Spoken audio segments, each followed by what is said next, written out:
Hi, I'm Clara Rose, and this is Influence Matters, the show where each week I share tips, tricks, tools, hacks, resources, and sometimes interviews to help savvy influence builders just like you to strategically and intentionally cultivate their influence. Because we know that that is how we organically generate leads for our business, ministry, cause, or brand. And that is why we're here today, my friends.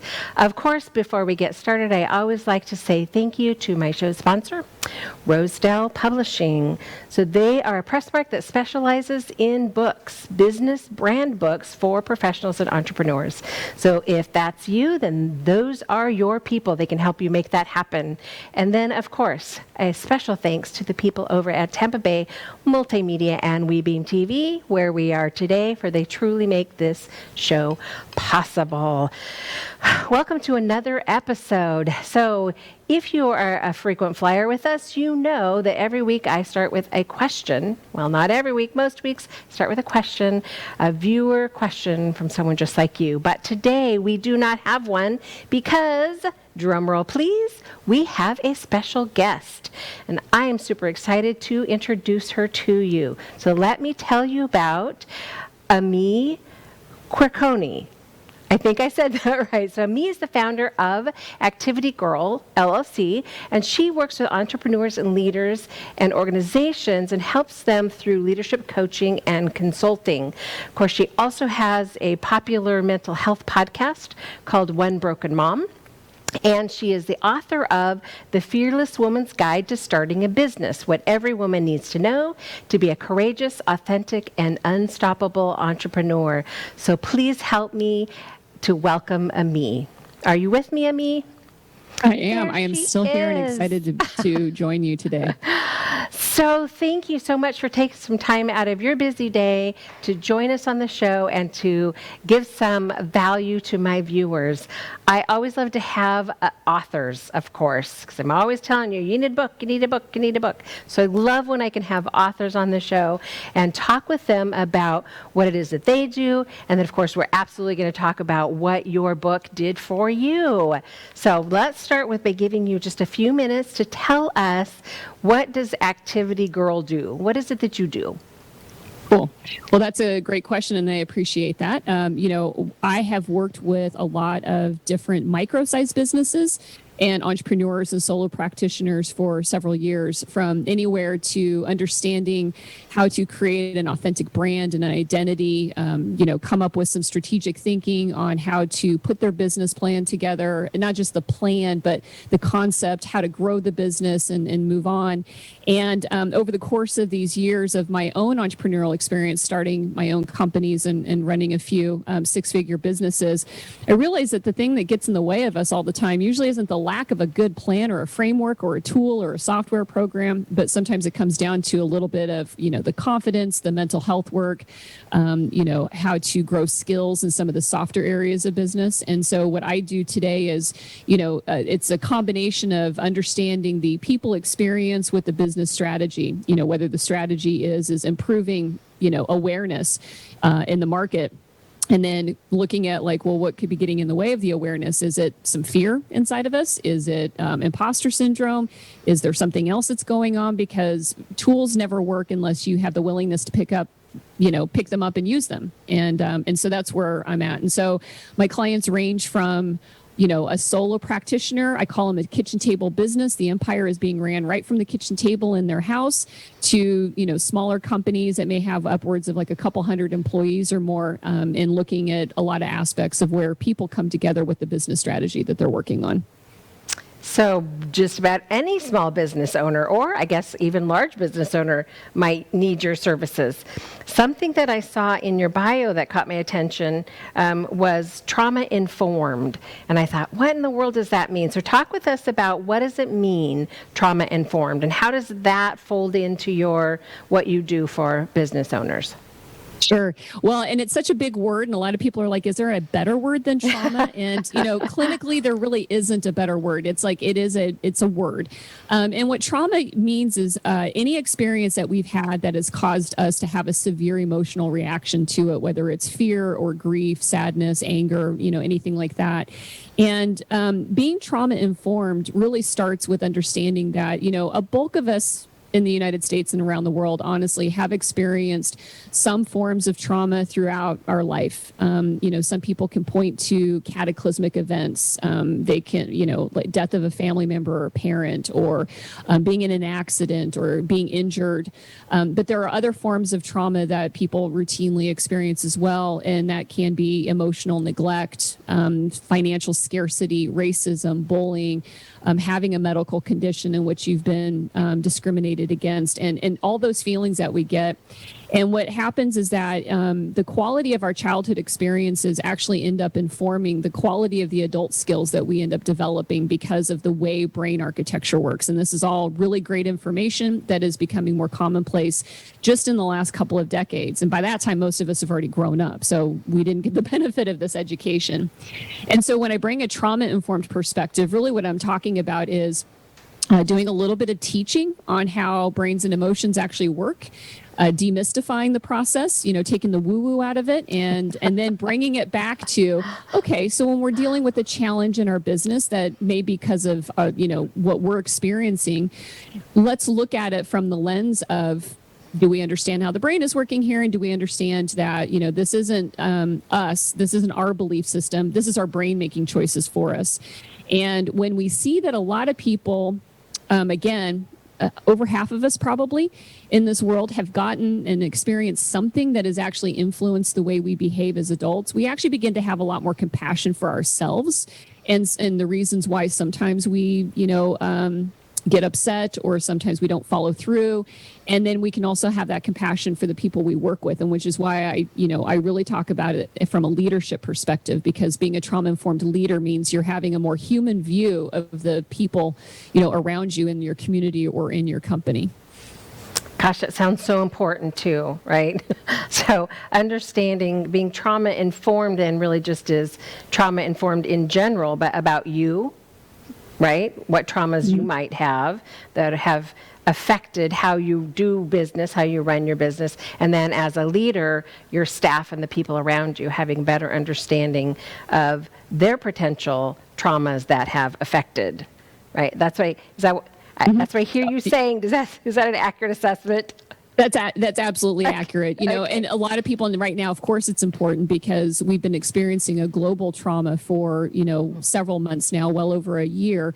And we're seeing some of the, the impacts of it. But, trauma can be something that happened in the past. And like I said, it can be, small, repeated toxic conditions that we grew up with, an unstable household, unstable parents, an unstable community, or it can be a traumas that we've experienced recently, like going through divorce or being in an abusive situation, or having a car accident or being mugged or any of those things. And those, we're humans, we're going to get scared and afraid of things like that. And they do have impacts on us. And in businesses, we tend to tell everybody to leave that stuff at home. But the reality is that it comes with us because we're people. And then when we experience trauma at work because of bullying or punitive damages or management styles that can be re-triggering for people in their past traumas, that ends up coming home with us, whether we want to leave it back at work or not. And so there is a balance in there if it's just understanding people. So are you coming into like the corporate setting or into the business setting and working one-on-one with people? Are you working with groups of people? How are you getting down to the the nitty gritty, so to speak, to finding out what, I assume we need to know what the traumas are before we can figure out how to address them. Yeah. Right? To some extent. Yeah, to some extent. Okay. You know, being trauma informed for anybody that's out there, first of all, I'm not a therapist, so this isn't therapy, but having an awareness of who we are and how we show up in the world is therapeutic to each one of us, right? Because, you know, sometimes at the core of everything that we're feeling, our frustrations and everything like that, the things that manifest out in our business, you know, lack of confidence, again, like that's a big one for a lot of people, especially women, is being just invalidated. And so trauma informed doesn't mean, you know, it can, depending if your company has experienced trauma, in which case I recommend you bring in a psychologist, an actual therapist to work through employees. But being trauma informed is, you know, when I'm having difficulties within my relationships, whether they're with coworkers or with leaders or, you know, friends, family members, instead of asking the question, what's wrong with that person, we start to ask questions, what's going on? Like, what's going on with that person? Is there some other thing that's actually influencing the way we show up? Because we all respond to stress differently. And when we're under stress, our bodies feel like we're under attack. Our minds feel under attack. And we go into a protective mode. And that protective mode can keep us trapped there for quite some time. And so, you know, my preference, to be honest with you, is actually usually starting with a leader in an organization who wants to improve their leadership skills. They want to understand themselves. They want to be more effective and more influential with their team. Because if you have a team person come in going, yeah, listen, our CEO is out of it and our company is suffering and our culture is terrible and we have to make changes, they're not going to go that far. While everybody can actually grow individually through coaching and, you know, reshaping their belief systems and maybe coming up with some new policies, I truly believe that it starts at the tip of the spear, that the leaders have to come forward and say, I want to do better. I want to be better, and I want an organization that reflects the values that I have, which is taking care of my people, because I know if I take care of my people, they do a good job of doing the strategy, the thing why we're all here together, working together for. Right. That's so important. That leadership thing is so important. So really, you're educating that leader, right? So you're educating that leader, and then I suppose if you find in the education process that these guys really do need, you know, more of a therapist to come in and talk to them, then you can refer them out. But just that educational piece, I find so often that people just don't have an awareness level about something. And when somebody says, hey, have you thought of, or were you aware that, right? So that can change their perspective about them as a person, but then how they're leading those that are underneath of them, those that report to them. So, wow, what an interesting topic. How did you get into talking about trauma informed? I haven't really heard very many people talk about that. Well, like I said, it goes back to, you know, our culture, and sometimes it's stigma around mental health and mental health awareness. It also just goes to lack of education. We haven't learned brain health the way that we've learned about, like, you know, bacon is bad and kale is good and all that other stuff, right? Like the nutrition we put in our bodies. Bacon's not bad. No, I say that as a person who loves bacon. But, you know, there's a lot of things that we've been taught and told that are become commonplace, and brain health hasn't been one of those things. And partly because we're just beginning to, and again, 2 decades, you know, 20 years sounds like a long time, but yet it's also not very long when it comes to changing systems, right? And so we don't have a lot of the language for us to be able to learn and understand. Also, these skills we're talking about are skills that are taught to us and modeled to us. How we learn to relate and engage with other people are things that we learn as humans from the parents and the families and the communities that we grew up in. And so we show up at work, most of us lacking the right skills, and then we don't know how to, you know, move forward. You're asking me to actually start, you know, showing compassion from my employees, but I have difficulties doing that internally. Now, where did I get to this place? I got to this place because as a business leader, I was self-sabotaging. I was seeing really, you know, good verifiable success, but then I was seeing failure on the other end of it. And I started to see that it was my choices and actions and behaviors that kept steering me back into unwinnable situations or unsustainable situations, personally and professionally. And I decided to get curious about why that would be the case. Like, why could you, as a business leader, check off a lot of good boxes, you know, degrees, you know, selling products really well, popular, 6 figures, blah, blah, blah, and still mess it all up? And when I did that, I realized it was a lot of, again, my adult skills were really strong in some areas, but there were some weaknesses. And one of the biggest ones is that when we've experienced trauma and we've been around dysfunction and we've been around certain types of people, we tend to replicate that in our lives. It either comes out in the way we parent our children, it comes out in how we treat our employees, it comes out in the types of people we choose to do business with or not. And if you haven't been learned skills like boundary setting, how to walk away from red flags, not take them on like a challenge, you will tend to keep repeating that until you're made aware of that. And once I was aware of that, I realized, oh my gosh, like this is kind of groundbreaking. Right. And so what can I do to contribute this back into the community so that, just to help improve people's lives by, educating them and making them aware. So I'm a trauma survivor who's taking this out into the business community because of my experiences in this. And the transformation, obviously, that you were able to make in your own life, right? Mm-hmm. And say, hey, yeah, there's an answer here. You there don't have is, to do there this. Is. Yep. Okay, so let's just switch gears for just a minute because I don't want to miss this point because you're an author, right? But I first want to talk about how being trauma informed can actually improve our ability to influence others. Can you touch on that briefly?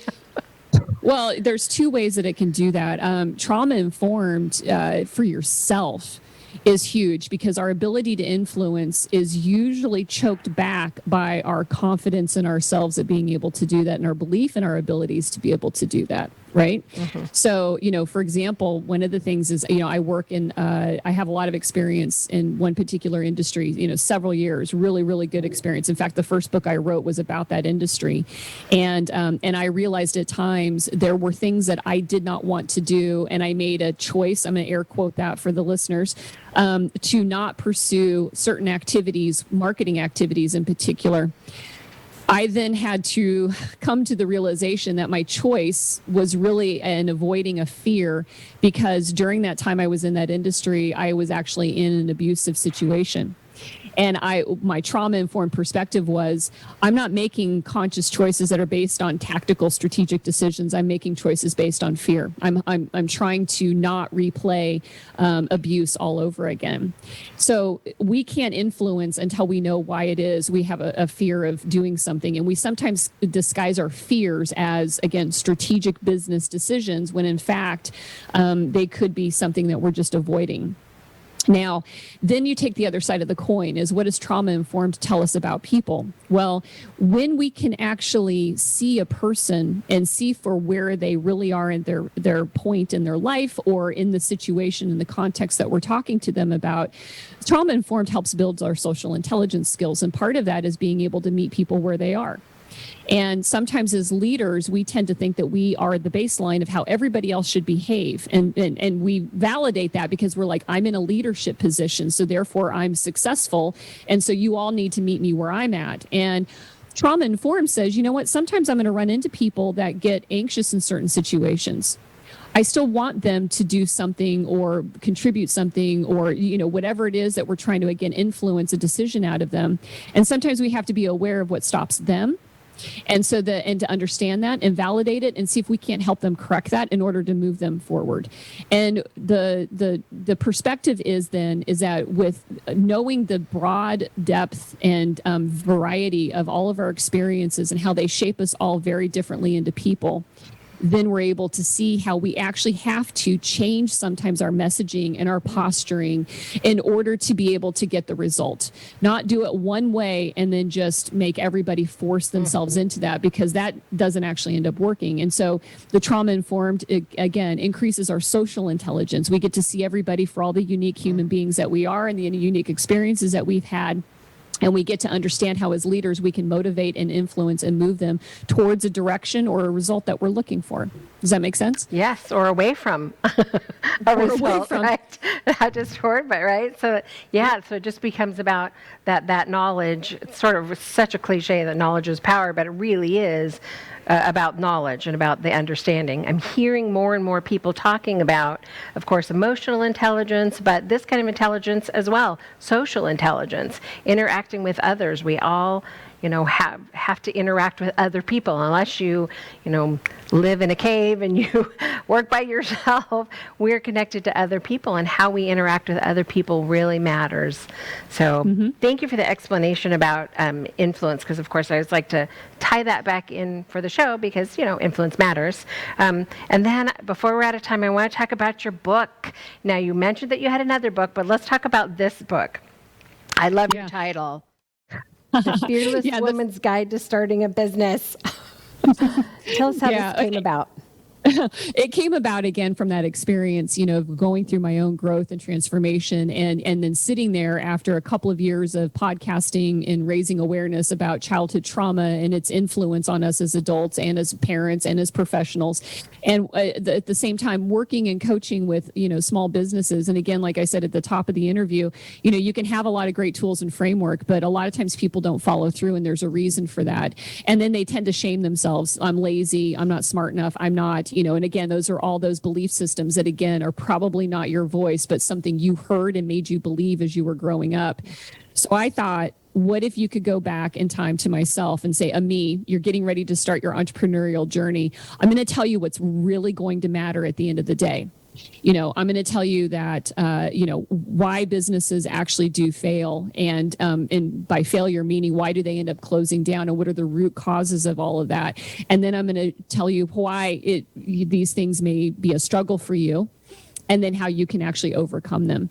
And so the first 3 chapters of the book are basically talking about how our histories of parenting have influenced us, how grooming has influenced us. And then there's a whole chapter that is on the basics of neuroscience, like neuroscience for dummies, like understanding this education. So I spend getting everybody caught up. Here's how we show up in the world, and this is what we know in the research and the psychology and the social science, science about it. And then here's how we get to become more courageous, authentic, and unstoppable, which is building resilience. When we start and we really know what ground point we're starting from. And so that's what the book is. It's not about setting up a business plan. It's not about on the latest social media techniques, because at the end of those things change, but the root skills, the very soft skills that we, again, don't get trained. And I call it math. The quality of your childhood experiences equals the quality of the adult skills you develop, because you're supposed to learn them as you grow up. And those adult skills are the same skills that we need to be successful in business. And so if you have had, self-sabotage or, lack of success, let's go back to see how you were taught your adult skills, and then let's go relearn them. And let's have a compassionate view of all of that. There's nothing wrong with you. We can all fix it, if we put our mind to it. Right. So, yeah. Very nice. Well, and actually my book right here, 8 Ways to Mind Your Own Business, does go into, some of the setting stuff up. Not as much into social media, because that changes like every other day, right? But the basics of setting up a business, I've got that covered. But I love what you're saying, and I can't wait to get my hands on a copy of your book and read it, because I know as a woman business owner, I want to be courageous, authentic, and unstoppable as an entrepreneur. I'm from birth practically entrepreneur, and I love that message. I can't wait to read your book. Thank you for taking time out of your busy day to be with us and help educate us. Tell us where people can find you, learn more about you, before we run out of time. All right, awesome. Best place to go is just go to my website, ameéquiriconi.com. I'm sure there'll be links for everybody to be able to get, so you don't have to worry about spelling all that out. But from there, you'll jump off to everything. You'll see my blog. I'll have links to my podcast, my books, ways to be able to reach out to me and contact me. You'll see my social accounts. So if you really prefer things like Instagram and Facebook, you'll find the links of it there. So I'd encourage you to go there. Perfect. Thank you so much. I appreciate your time. Thank you. We'll see you again sometime. Wasn't she awesome, you guys? I love this message. If you are a woman in business or a woman thinking about getting into business, go grab a copy of her book. I can't wait to get my hands on a copy and read it. And of course, I'll probably be talking about it once I do. Now, before we go today, I have to talk about the Brainstorm and Blueprint Your Book process. I've been talking about it for a while, but I'm super excited that our next cohort is about ready to roll out. It's going to happen on September 28th. This is our 6-week group coaching program for getting your book out of your head and onto paper where we can do something with it. So if you're thinking, I don't have a clue where to start, but I'm ready to write my book. Join us for the next Brainstorm and Blueprint Your Book session. A cohort is really just a group of people who are going to move through this process together. So we're going to spend 6 weeks together, one night a week, and you're going to have homework at the end of each. Don't be scared. It's not hard stuff. But at the end of that 6 weeks, you're going to have a written outline for your book. And then we're going to all roll over into the Facebook group where we're going to encourage each other and help each other to finish getting the book written. So as long as you need to be there, you can be a part of the group. I've seen people doing launches together, all sorts of exciting stuff. And I would love to have you on the next Brainstorm and Blueprint. So I look forward to seeing you. Hop over to my website and say, Clara, I'm in, or drop me an email, hello@clararose.com, and we'll put you in the next class. We'll get your book out into the world.